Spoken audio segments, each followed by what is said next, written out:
আসসালামু আলাইকুম ভিউয়ার্স, কেমন আছেন সবাই? আশা করছি সবাই ভালো আছেন এবং সুস্থ আছেন। যে যেখানে থেকে আমার ভিডিওটি দেখছেন, দেশের ভেতরে ও দেশের বাহিরে, কাছে দূরে, সবাইকে জানাচ্ছি অনেক অনেক অভিনন্দন ও শুভেচ্ছা। সকালের দিকে হালকা পাতলা একটু বৃষ্টি হয়েছিল, তো সেজন্য হলো গাছগুলো একটু ভেজা ভেজা।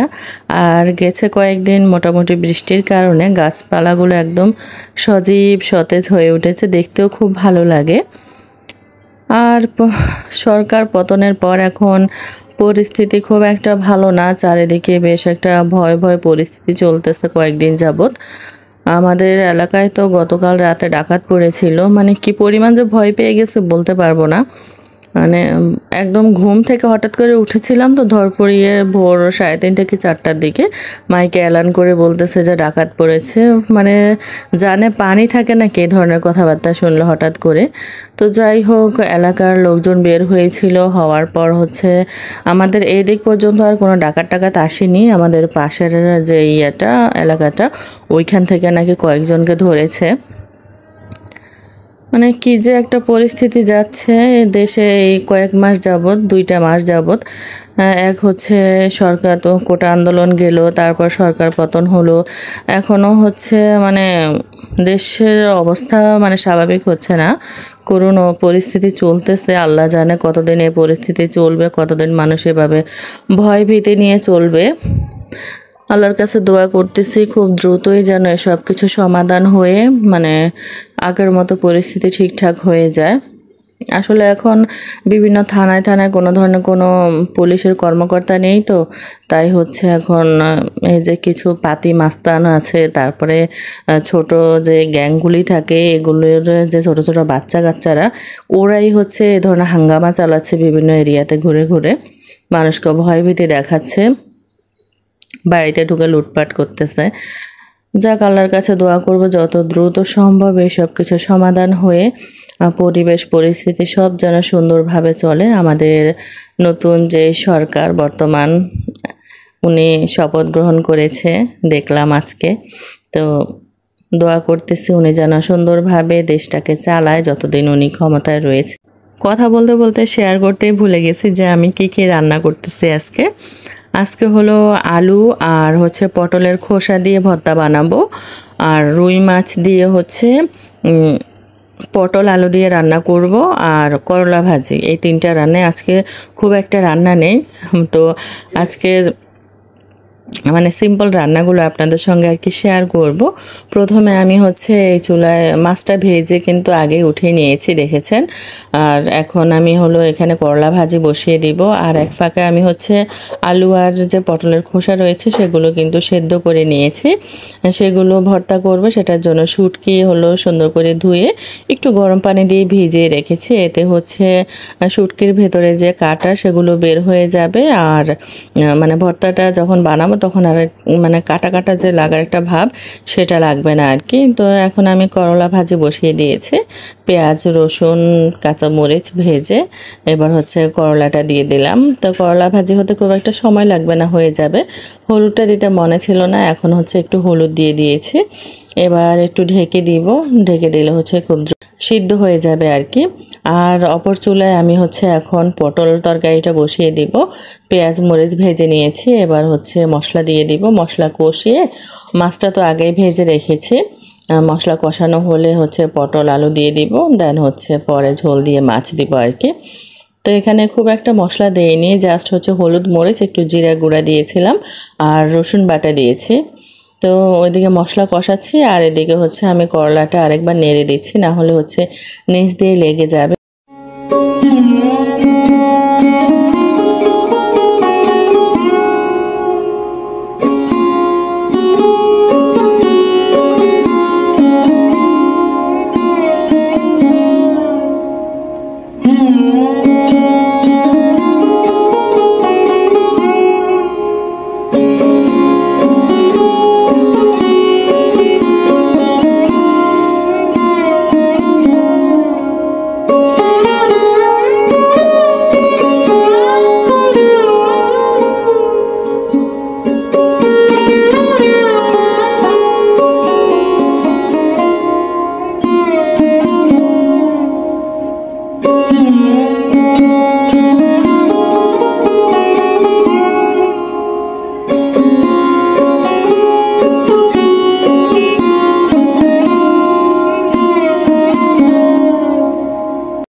এই তো দেখেন আমি হচ্ছে যে পটল আর আলুর খোসাটা সিদ্ধ করেছিলাম সেটা হচ্ছে ব্লেন্ড করে নিয়ে এসেছি, একদম ফাইন পেস্ট হয়ে গেছে আর কি।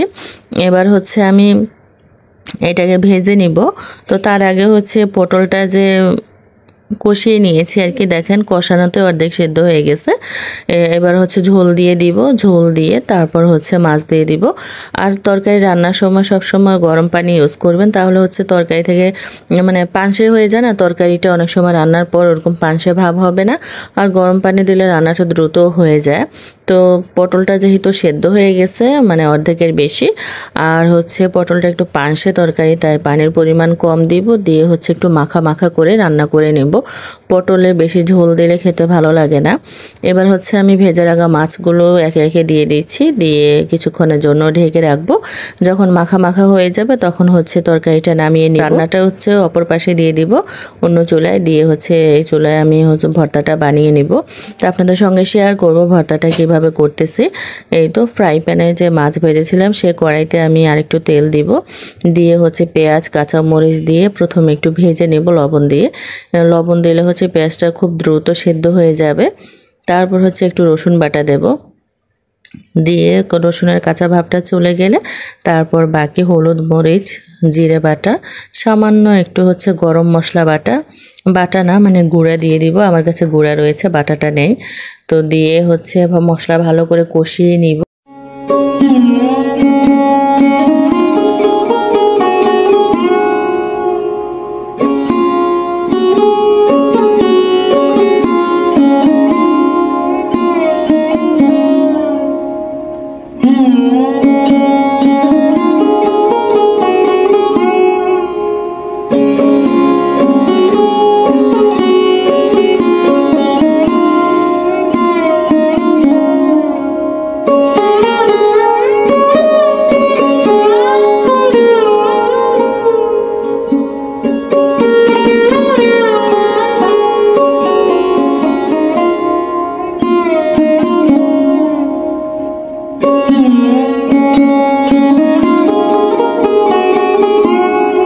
তো এই তো মশলা কষানোর সময় আমি হচ্ছে কাটা বেছে রাখা যে শুটকি ছিল সেগুলো দিয়ে দিলাম, আর সামান্য একটু পানি দিয়েছি শুটকির বাটিটা ধুয়ে। এবার মশলাটা খুব ভালো করে মানে প্রায় 5-6 মিনিটের মতো কষিয়ে নিব, নিয়ে হচ্ছে পটল আর আলুর খোসা বাটাটা দিব। আর এদিকে হচ্ছে আমার পটল তরকারিটা প্রায় হয়ে এসেছে, এখনই নামিয়ে ফেলবো। আর বেশি ঝোল শুকাবো না, তাহলে একদম শুকিয়ে যাবে, মানে আলু ঝোল টেনে নিয়ে নেবে। আর এই তো এদিকে হচ্ছে আমি বেটে রাখা পেস্টটা দিয়ে দিয়েছি মানে পটলের খোসার। এবার হচ্ছে এটাকে নাড়তে থাকবো যতক্ষণ পর্যন্ত এটা মানে কড়াই থেকে ছেড়ে ছেড়ে না আসবে, ততক্ষণ পর্যন্ত রান্না করতে হবে। মানে বাড়তি যে তেলটা রয়েছে সেটা ছেড়ে কড়াই থেকে হচ্ছে এই পেস্টটা ছেড়ে ছেড়ে আসবে, ততক্ষণ পর্যন্ত নাড়তে থাকবো, না হলে হচ্ছে নিচ দিয়ে লেগে যাবে। আর নাড়তে নাড়তে একদম শুকনো শুকনো হয়ে আসবে, তখন হচ্ছে তুলে নিলেই হবে। আপনারা তোলার আগে হচ্ছে একটু ধনেপাতাও দিয়ে দিতে পারেন, তো ধনেপাতা ছিল না বলে আমি আর দেইনি। তো এখন হচ্ছে বেশ অনেকক্ষণ যাবত এটাকে আঁচ বাড়ানো যাবে না, মিডিয়াম আঁচে এটাকে আস্তে আস্তে করে রান্না করতে হবে। বেশিরভাগ হচ্ছে লার্কির চুলায় যখন এই ভর্তাটা করা হয় তখন খুব মজা হয় খেতে। লার্কির চুলার যে নেবু নেবু আঁচটা থাকে ওই আঁচে রান্না করলে খুব বেশি মজা লাগে খেতে। আর রান্নার পরের এই যে পরিস্থিতি দেখেন, চুলার আশেপাশে চারিদিকে মানে এখানে তো চারদিক দিয়ে ঘেরাও নেই, তো বাতাসটা এসে হচ্ছে উড়িয়ে তেল টেল সব হচ্ছে পুরো বারান্দা করে ফেলে। তো রান্নার পর হচ্ছে আবার সম্পূর্ণ বারান্দাটা ক্লিন করতে হয়, না হলে হচ্ছে পরদিনের পরদিন আর রান্না করার মতন অবস্থা থাকে না। আর এই তো আমার ভর্তাটা কিন্তু হয়ে গেছে, দেখেন কেমন ছিল টেলটেলে, এখন হচ্ছে এটা একদম শুকনো শুকনো হয়ে গেছে। এটা খেতে খুবই মজা, আপনারা যারা হচ্ছে খাননি পটলের খোসার ভর্তা তারা একবার হচ্ছে বাসায় ট্রাই করে দেখতে পারেন, খুবই মজা লাগে খেতে। তো চলুন একবার রান্নাগুলো সব দেখিয়ে দিই, একদম গরম ধোয়া ওঠা ওঠা রান্না। এই হচ্ছে আমার পটল তরকারি, আর এই তো ভর্তাটা, আর এই তো করলা ভাজিটা। এই ছিল আজকের আমার সিম্পল রান্না বান্না। আর এটা ছিল হচ্ছে সন্ধ্যাবেলার ভিডিও। সন্ধ্যাবেলা হচ্ছে নুডলস রান্না করেছিলাম। এটা হচ্ছে মিস্টার নুডলসের যে কোরিয়ান ফ্লেভারটা রয়েছে সেটা, মানে এটা খেতে বেশ ভালোই লাগে, ঝাল ঝাল। শুধুমাত্র হচ্ছে পানি দিয়ে সিদ্ধ করে মশলাগুলো মিশিয়ে নিলেই হয়, আলাদা করে হচ্ছে তেল দিয়ে বা পেঁয়াজ মরিচ কিছু দিয়ে ভাজার প্রয়োজন হয় না, এমনিতেই খেতে মজা লাগে। কে কে খেয়েছেন কমেন্ট করে জানাবেন। তো এটা আপনাদের ভাইয়ার খুব পছন্দ, আমারও মোটামুটি ভালোই লাগে, খুব একটা খারাপ লাগে না। আজকের মতো তাহলে আমি এখান থেকেই বিদায় নিব। সবাই ভালো থাকবেন, সুস্থ থাকবেন, নিজেদের খেয়াল রাখবেন। আল্লাহ হাফেজ।